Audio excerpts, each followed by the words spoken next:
Mexico, 1521.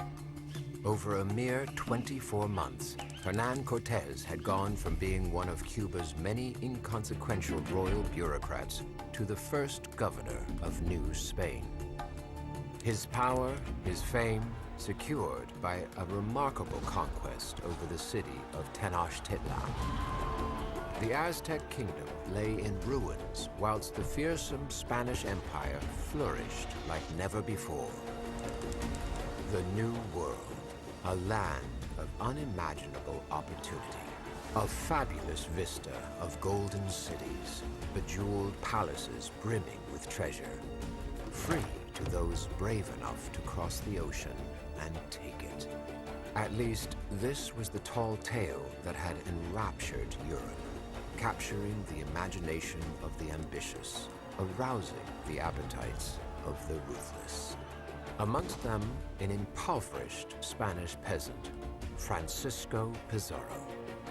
Whilst the majority of his generation of conquistadors strode north, Pizarro trekked south, where he would encounter the largest civilization on Earth, an indigenous people who would fight back, resisting the Spanish for decades, whilst war, disease, and death rained down upon them.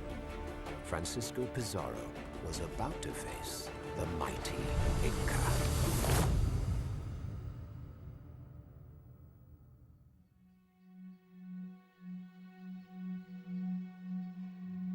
Cortés's expedition is going to be kind of like a catalyst. That enormous wealth that the people who were associated with Cortés gain, all the conquistadors and all the colonists want to repeat. But the truth of the matter is that very few people were even able to come close. Many expeditions ended in total failure and ruin or loss of life for the people involved. These deadly setbacks were a necessary evil of empire building, the firm grip of the conquistadors already keenly felt across Central America. By the early 1520s, the port settlement of Panama City was a crucial transit point for the gold and silver being shipped back to the Old World. It also provided a stable base from which to launch new expeditions. The establishment of a colony in Panama and the exploration of the Pacific is going to be the way that Spaniards are going to actually get in contact with indigenous societies in South America, in the Andean region, that is going to pique their interest to further explore southwards. From the humid slums of Panama City, one man was listening carefully for whispers of these exotic golden cities to the south. Francisco Pizarro. He was born only a few miles from Hernán Cortés, amidst the squalor of poverty in a desolate Extremadura. Francisco Pizarro is in many ways kind of like the opposite of Hernán Cortés. While Cortés was at least kind of low nobility, Francisco Pizarro came from very humble origins. He arrived in 1502 in the Ovando expedition in the same fleet that brought Bartolomé de las Casas to Hispaniola. He had staged Indian wars in the Caribbean, on the north coast of South America, and ultimately in Panama in Central America too, where he comes to hold a municipal position in the town council of Panama. So he's very, very experienced. But Pizarro was engaged in the horribly violent and destructive conquest of indigenous peoples in this area, slaughtering some, enslaving the rest, and through torture forced them to tell them where they had their gold treasures hidden. Would then go to the graves of the ancestors of these people, dig them up, take the gold. Pizarro was himself investigated for being a particularly brutal contributor to this violence. It's in Panama that the Spanish hear the first faint rumors of a second great empire to the south, associated originally with the name Biru, that then becomes the name Peru. Pizarro, with two key companions, Diego de Almagro and Hernando de Luque, are the first two who think we should look into this. This is worth pursuing. Having spent his 20s battling through the Americas as a low-ranking conquistador, Pizarro was finally ready to rise to glory and make his name one which would never be forgotten. Exploration and expansion was surpassed by a feverish gold rush, and Pizarro needed to be in on the action. With Mexico already claimed by Cortés, he would push south, deeper into the unknown than any other European before him, to carve out his own realm. Meanwhile, other conquistadors based across Central America were competing to be first to claim the riches promised in unexplored regions beyond the Yucatan Peninsula. In Mexico City, the brutal Pedro de Alvarado, a rival of Pizarro, readied his next expedition. His sights set on Guatemala and its fragmented population of Mayans. The conquest of Guatemala is fascinating to me, in part because the Spanish protagonist of it is Pedro de Alvarado, who was a captain of Cortés's expedition and then kind of like went of his own to actually do the conquest of Guatemala. So we have a veteran of a previous expedition becoming the leader of a new expedition. You have also the fact that in the conquest of Guatemala, Pedro Alvarado departed from Mexico City, or from the Central Valley of Mexico, and that he brought with himself a great number of indigenous allies, especially people from Tlaxcala and Huejotzinco. These were indigenous allies that came with him and became de facto conquistadors by their own right. The Spanish promised the Tlaxcalans all sorts of benefits by continuing on this voyage of exploration and subjugation. So the key strategy in Central America was alliance building and using other indigenous groups and sort of attempting to marshal the rivalries for their own benefit. Alvarado was painfully ignorant to the scale of the conflict he was about to inflict on the New World, kickstarting a 170-year war fought with tenacious resistance by an indigenous people who refused to accept Spanish dominance. The conquest of the Maya was complicated because the Maya were very divided. It had to be done piece by piece. Spread across Mesoamerica for millennia, the Maya lived complex, class-based lives. They were farmers, inventors, artists, and architects, building spectacular limestone temples and crafting exquisite art out of jade. They traded with the Aztecs, yet there's little evidence to suggest they encountered or even knew of the Inca. It was a very, very fraught conquest, very violent, very brutal, and it took many years to be accomplished. The Maya were using bows and arrows. They used arrowheads made of flint that disintegrated in the body after impact. They caused these horrible wounds. The Spaniards could not find water. Their armor was useless because it was too hot and humid, and they routinely lost over and over again. So we get a sense of how these military incursions, despite a great deal of energy being put into them, can really fail quite remarkably. Spaniards have a lot of trouble really succeeding on their own terms, at their own game, if you will, because of the military resources of people like the Maya.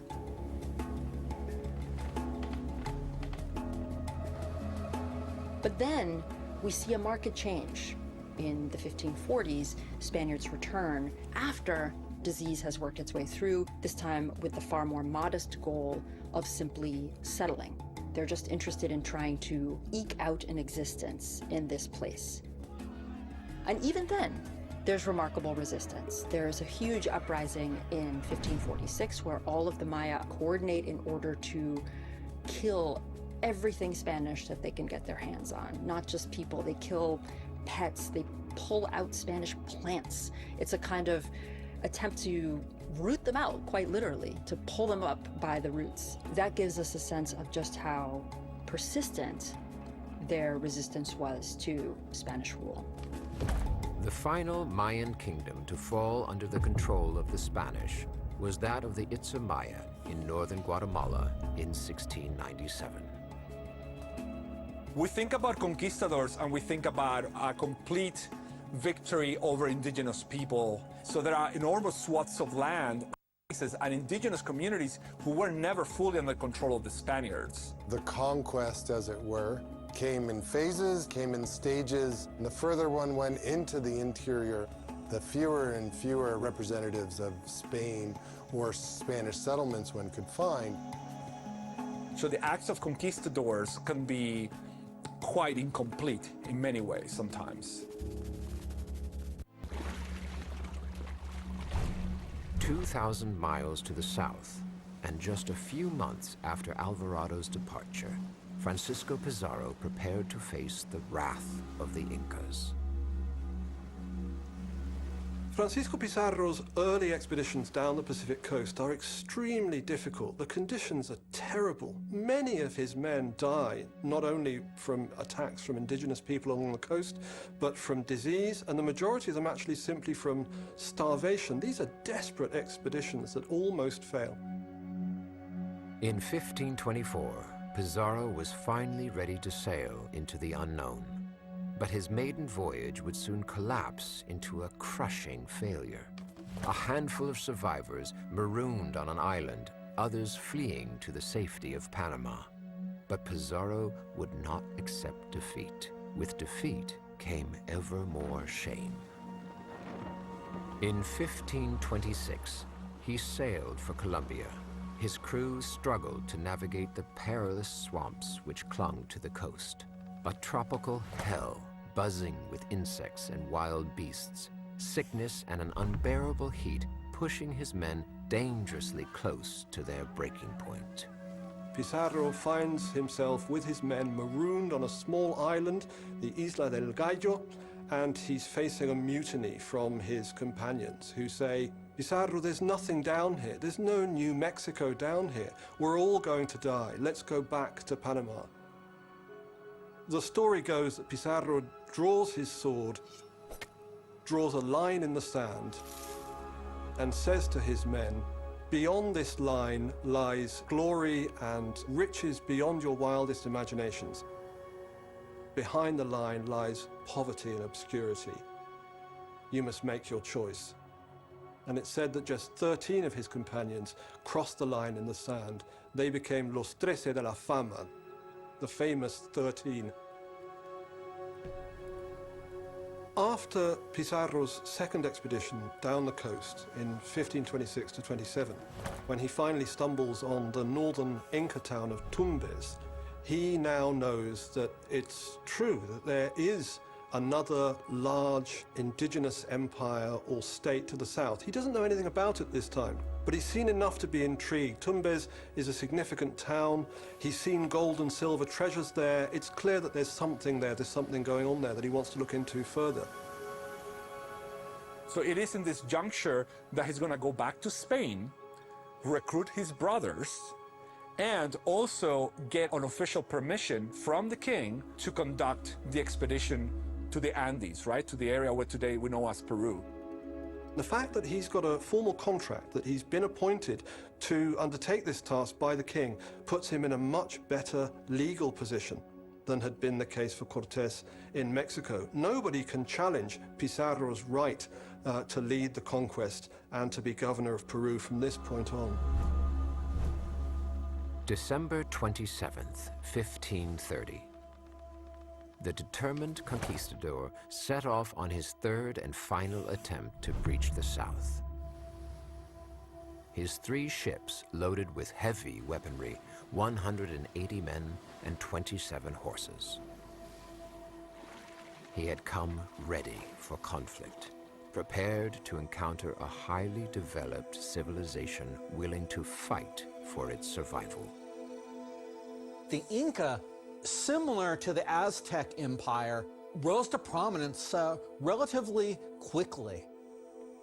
The Inca Empire, over approximately 150 to 200 years, had expanded first from this core around Cusco to adjacent valleys in the Central Highlands. South towards what's now Bolivia, eventually all the way down to where central Chile and to the north of what's now Argentina, but also north along the Andes. Its boundaries crossed all kinds of geography and topography, almost impossible to govern, and yet they did. The ruling Inca probably numbered no more than 150,000, but they ruled over an empire of about 12 million. Tremendously wealthy, powerful. One of the things the Incas are best known for is their road system. They developed a very extensive series of roads and highways and paths. The total distance of that road system was probably about 40,000 kilometers, and these were highly impressive pieces of engineering. They were paved with stone where necessary. They crossed ravines, they crossed bridges. They had to penetrate through sheer cliff faces. They went through tunnels. And so the Inca road system is one thing that distinguishes the Incas from other native peoples in the Americas. There was nothing really comparable in the Aztec Empire. The actual wars of conquest that the Inca accomplished towards neighboring peoples provided the food crops, the fish, the gold and the silver that provided an economic basis for the empire. The Inca conquered other regions. Some of those regions became their close allies and benefited from this situation, don't get me wrong, but they also had polities, ethnic groups, particularly along the coast, particularly in the far north, who were foes, who weren't happy with the situation, and who were ready to revolt when the opportunity came. The Inca saw themselves as the children of the sun himself, and inheriting the power, the authority, the radiance of the sun, and made a point to dress themselves in gold and to ornament the most important buildings, sometimes covering entire walls in gold plate and gold leaf. The empire, in times of need, provided communities with food and medicine and military assistance. It was very bureaucratic, but they also had developed these amazing methods of farming in this very rugged terrain. They had created sort of a tiered system of farming that controlled both flooding, but could also provide crop variation that fed this vast empire of 12 million people.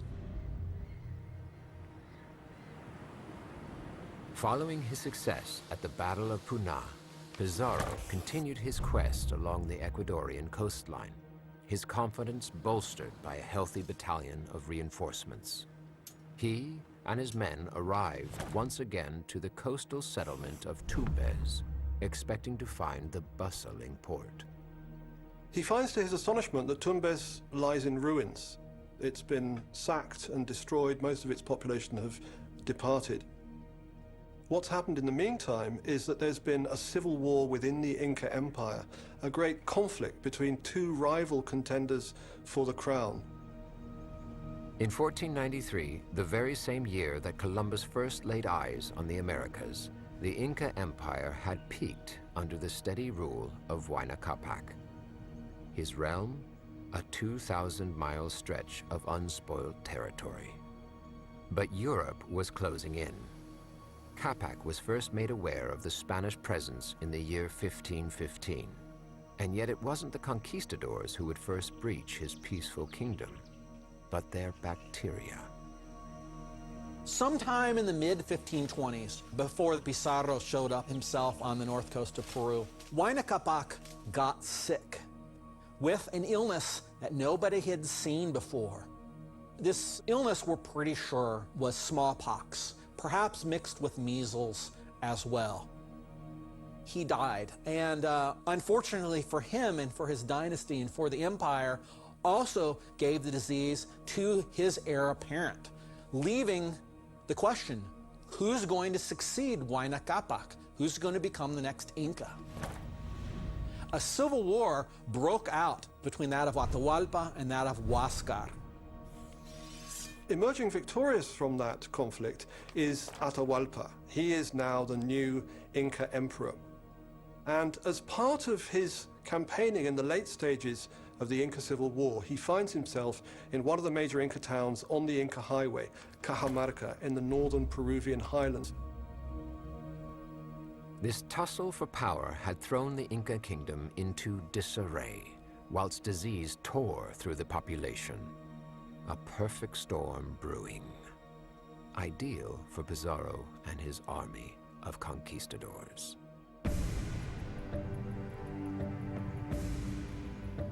The Spaniards, when they arrived on the coast of Peru in the early 1530s, they encountered an empire in crisis. Now this is the best news that Pizarro can possibly have received. Instead of encountering a solid empire ruled by an experienced emperor, he finds an empire riven by internal conflict and ruled by a highly inexperienced ruler who's only been Inca emperor for several months. So it was also an empire that had been pushing its edges, pushing its edges, pushing its edges. The Cañari, the Chachapoyas, and the Cayambes are three examples of peoples to the north of the empire who were engaged in wars against their conquest by the Inca themselves, who then rapidly allied themselves with the Spanish during the conquest, and that's a crucial thing to understand. Different factions of the Inca and the Spaniards themselves mutually trying to manipulate the situation to gain an upper hand. Pizarro abandoned the smoldering ruins of Tumbes, chopping his way inland through thick jungle, only stopping to establish Peru's first Spanish settlement, San Miguel de Piura. He soon grew restless, keen to continue on his quest. So Pizarro and his men undertake the arduous journey on foot and on horseback, following the Inca road system on their journey from the coast up into the highlands. Pizarro, with less than 200 of his men, arrived at the deserted highland town of Cajamarca on November 15th, 1532. But up above them, in the hills, awaited an incredible military force, the colossal army of the new ruler of the Incas, Atahualpa.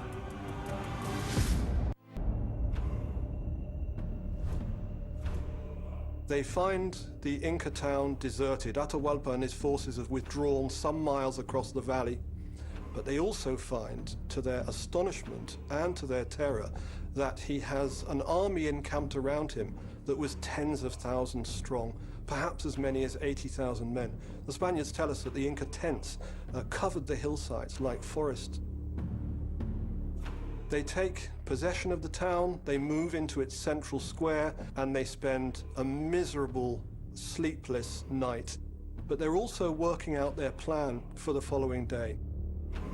The Spanish soldiers were gripped by fear, the air dense with anxious anticipation of a battle they surely could not win. Pizarro knew that a fight would prove fatal for him and his men.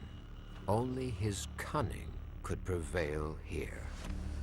If they have to fight this vast Inca army on the plains in the valley outside the town, they're doomed. Everything depends on enticing Atahualpa into the town, into Cajamarca, and getting him to come into the square where the Spaniards have laid their trap for him. And on the following day then, the 16th of November, Pizarro sends a series of delegations out to meet Atahualpa, who's taking the waters at some Inca baths 2 or 3 miles across the valley. Towards the end of the evening, the emperor and the forces around him set themselves in motion across the plain towards the town. Atahualpa's glittering procession was heading straight for the center of Cajamarca, where Pizarro was waiting. People swept every last straw or stone from the path as he came. He was preceded by hundreds of dancers and musicians. There's about 6,000 people in the procession. And eventually, this procession reaches the city and Atahualpa moves into the central square. Now all is set for the Spaniards to spring their trap. Hidden in the shadows with his 200 men, Pizarro dispatched a priest to greet Atahualpa. he would deliver the demands of Catholicism to the Inca king. There would be no negotiation with Spain's one true god, or King Charles of Iberia. He exhorts him to convert to Christianity, and he hands him a breviary, a book of doctrine. Atahualpa looks at the book, he holds it to his ear as though to listen to what it has to say, and then he casts it on the ground in apparent disgust. And this is the signal. They spring their trap to the Spanish war cry of Santiago and launch a furious assault on the gathered Inca hordes in the tight space of the central square of Cajamarca. Gunfire stunned the unarmed Inca, their celebratory procession torn apart by Pizarro's cavalry. Spanish steel splitting native flesh, invaders hacking at the flailing limbs of Atahualpa's loyal attendants, who bravely sacrificed their own lives to preserve his. Fear struck at the hearts of the Inca, curdling with confusion and horror at the carnage unfolding around their sacred ruler. Pizarro's instinct had been to devastate his enemy through shock and uncompromising violence. And it worked. It's a terrible massacre, but the key point is that they must capture Atahualpa alive. Everything hangs on this. This is central to Pizarro's plan. The Incas flood out onto the plain to be pursued by Spaniards on foot and on horseback, slaying as they go. The Spaniards only cease the killing with nightfall, and by that point, between 4,000 and 6,000 Incas are dead, including much of the high nobility of the empire, and the emperor himself is a captive. Atahualpa was held captive at Cajamarca for some 9 months. He rapidly came to understand that the Spaniards were obsessed with precious metals. They were obsessed with gold. They were obsessed with silver. And he felt he could use this to his advantage. He raised his arm as high as he could on the wall and said, "I will fill this room once with gold and twice over with silver." But the Spaniards don't believe this can be possible. They think it's bluff. They think it's bluster. Atahualpa sends orders throughout the land that the Inca temples, the Inca palaces, should be stripped of their gold and their silver, and that these items should be sent to Cajamarca. And eventually, Atahualpa has kept his word. He fills this room once with gold and twice over with silver. This was the largest ransom in history. The gold alone weighed 6 tons, never mind the silver. It was worth hundreds of millions of dollars in today's money.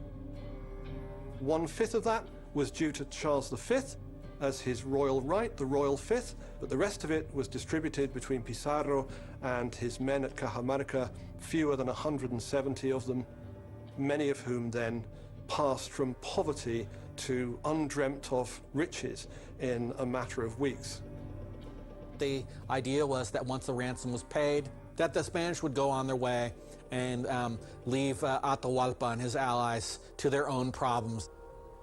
But that's not what happened. Pizarro decided to execute Atahualpa. The months dragged on following the massacre, Pizarro's suspicion of Atahualpa becoming ever more intense. Paranoid, the Spaniard dreamed up a series of weak, spurious charges against the Inca ruler. Guilty, the inevitable verdict. His sentence? Death. They give him 2 choices. He is to be burned alive, or if he converts to Christianity, he can be garroted and strangled. And Atahualpa ultimately chooses the second option, to be garroted, not because he fears the flames, but because it is vitally important to him that his body is preserved so that it can be mummified and held in reverence by his descendants, as had those of all previous Inca emperors. Thus dies the last Inca emperor of an independent empire, at just the age of 31. Inca autonomy is never fully recovered from that point on.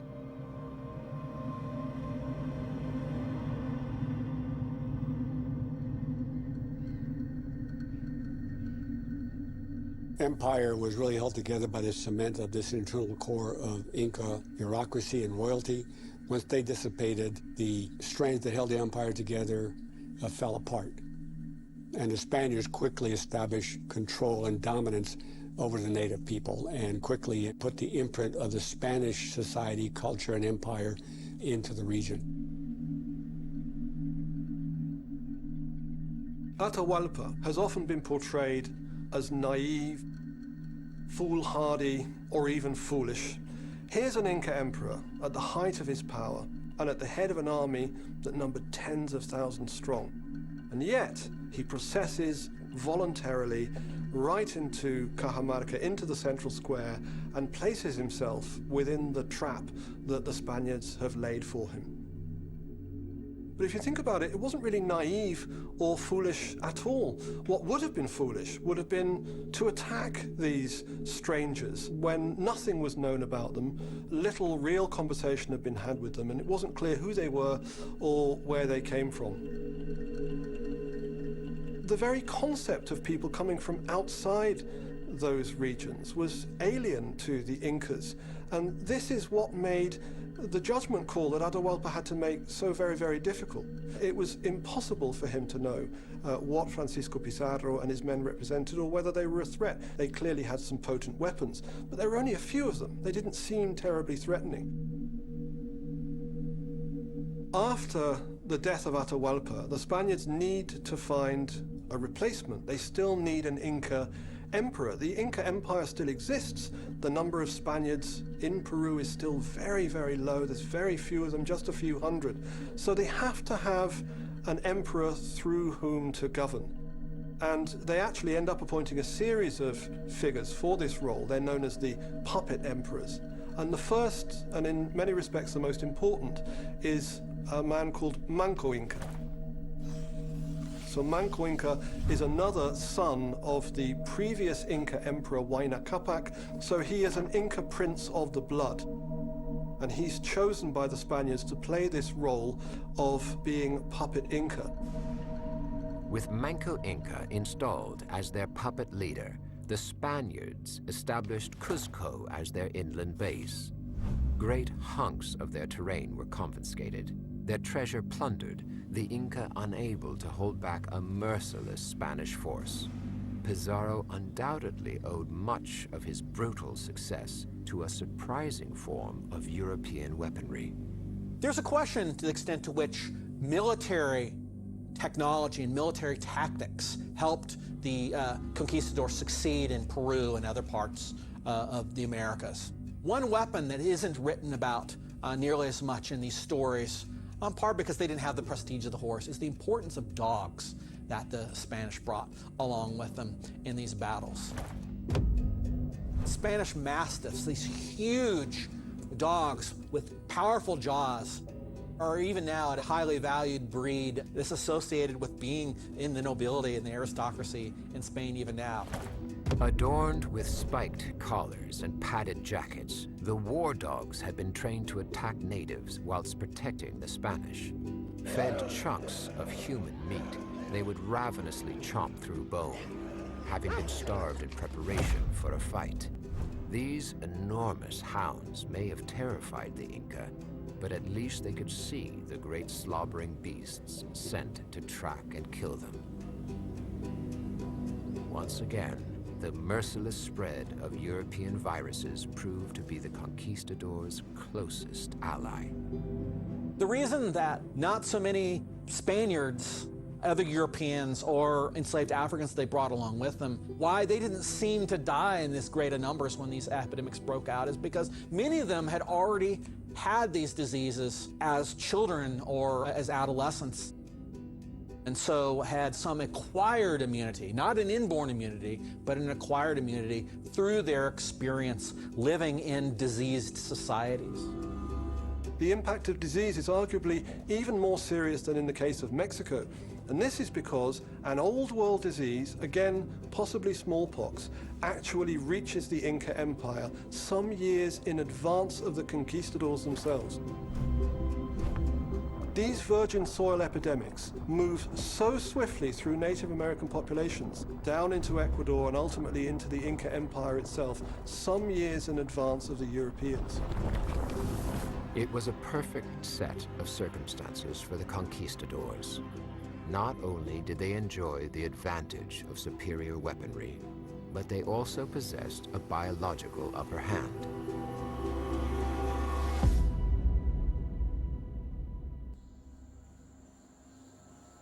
By 1535, the shrines and temples of Cusco had been stripped of their gold and silver.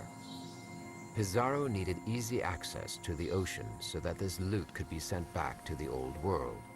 So shifts his army 350 miles west to establish the permanent capital city of Lima on the coast.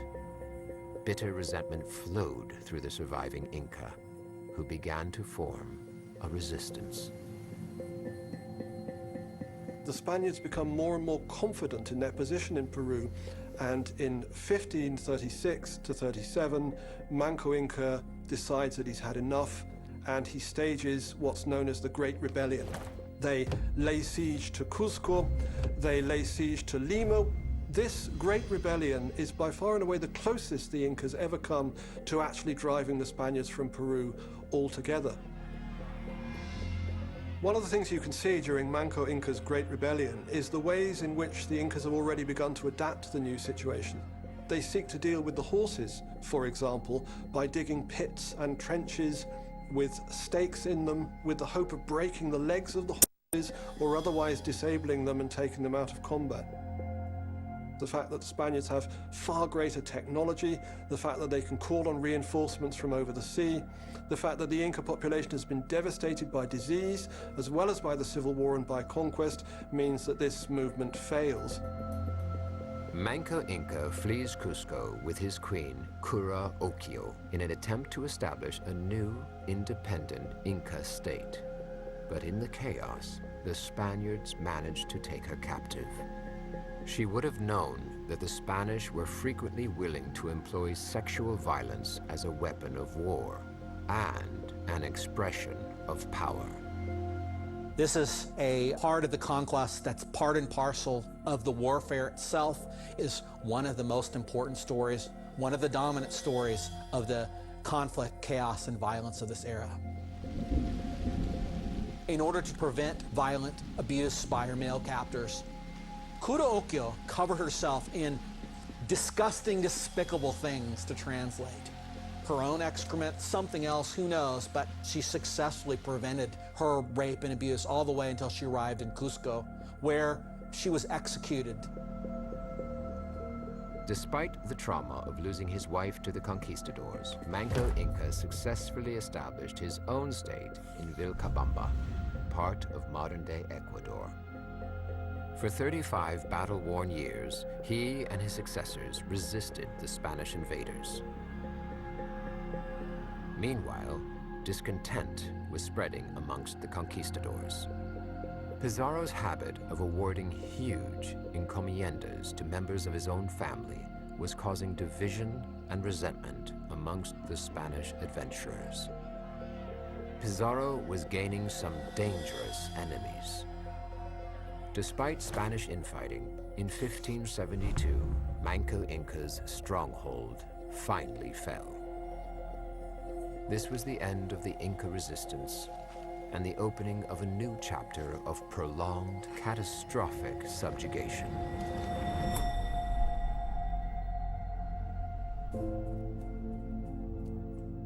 I think we can state confidently that peoples numbered in the millions in the Inca Empire proper.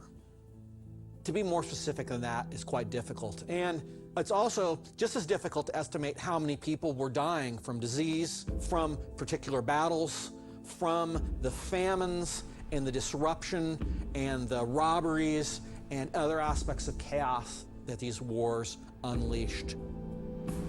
We can state with some confidence what happened over the longer term. over the course of the whole 16th century, at least 70%, perhaps over 90% depopulation. At the same time, you have all these increasing numbers of immigrants who come from other parts of the Americas, who come from Europe itself, slaves that they brought along from these regions, and then the children that they began having with the handful of women that they brought along with them, also as immigrants, but also with the indigenous women themselves.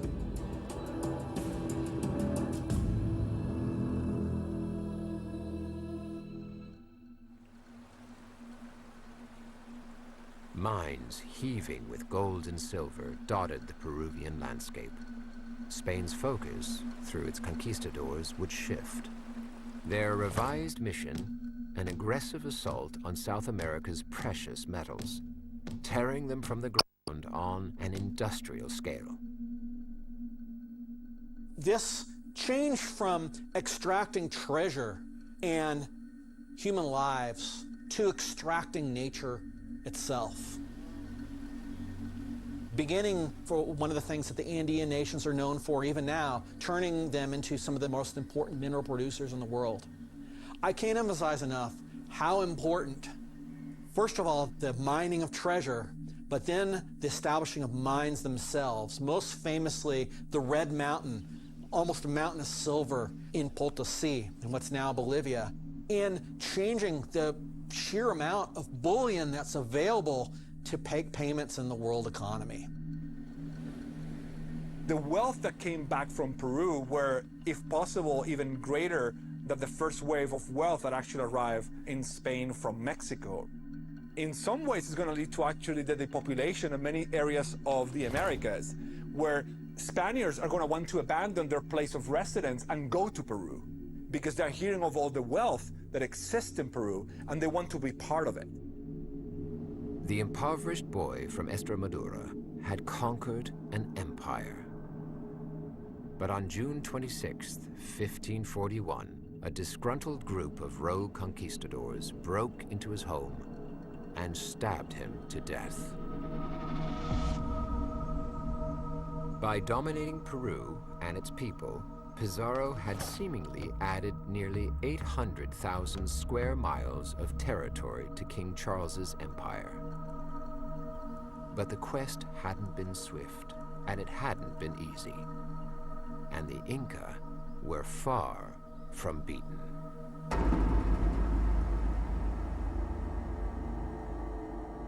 The Inca were not totally defeated for decades, not until the 1570s.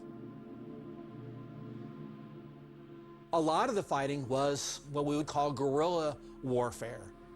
Indigenous groups who were fighting against the conquistadors became amazingly adept at causing a lot of damage to their foes with a very small number of soldiers at their disposal. One of the important things to keep in mind, too, is this is one of the most rugged regions in the world. There are so many places that you can hide. There are so many strong points that one can defend for a long period. If you've ever been to Machu Picchu, that gives you some sense of how rugged and densely vegetated these landscapes were, and how difficult it would be for not just an individual, but for entire armies to move around.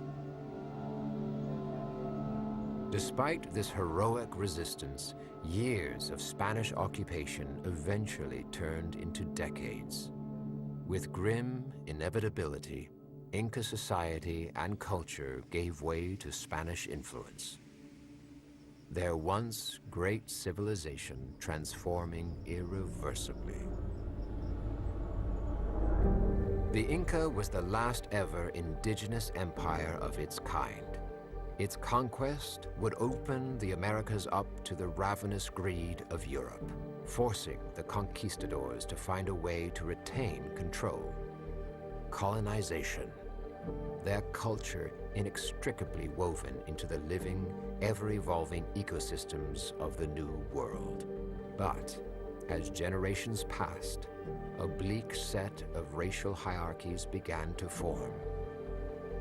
whilst the mining of a seemingly endless supply of silver would bring the colonists a new level of wealth, catapulting the conquistadors to the apex of their powers, and sending them into the wilderness hunting for more, seizing the Philippine Islands, bringing them into contact with a tribe of 10-foot women, and discovering the largest river on the planet.